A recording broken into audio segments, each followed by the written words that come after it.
Let's talk about the rock cycle. The rock cycle is the process through which one type of rock changes into another rock.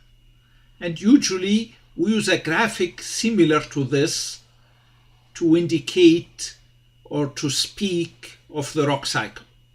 You might have like a question, a quiz question or a practice question that would look like this, with just one of these arrows labeled, and they ask you the question about that labeled arrow. Now, whenever we have a diagram like this, focus on where the arrow points. That's the key. If you don't have arrows, if you have questions where it is asking you about a transformation, think of the end result. The arrow points towards the end result. That's what you need to focus on. So, for example, A here is pointing towards sedimentary. F here is also pointing towards sedimentary. So for both A and F, they tell us how to get a sedimentary rock. A tells us how a metamorphic rock can become sedimentary. F tells us how an igneous rock can become sedimentary.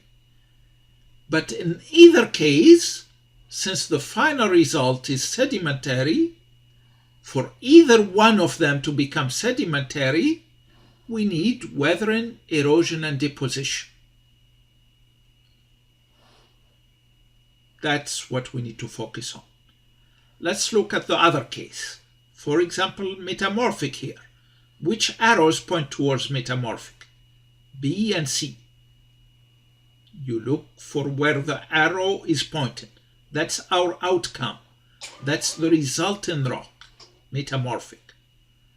How do we get metamorphic? Remember the P and H, pressure and heat. Any other rock can change into a metamorphic rock when it is subjected to pressure and heat.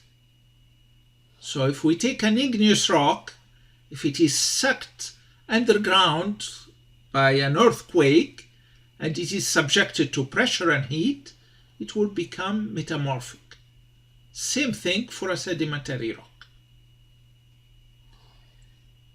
Now this last case, the arrows pointed to it are the green ones here, D and E. So E tells us of how a sedimentary rock changes into igneous. Metamorphic rock changes into igneous for D. Remember, the focus is only on the result, the outcome, where the arrow points. Igneous, how do we get igneous rocks? We need melting and cooling. We need fire that's going to melt the rock and cool them. So a sedimentary rock, once it is melted and cooled, it becomes igneous. Same thing for a metamorphic rock. That's the rock cycle.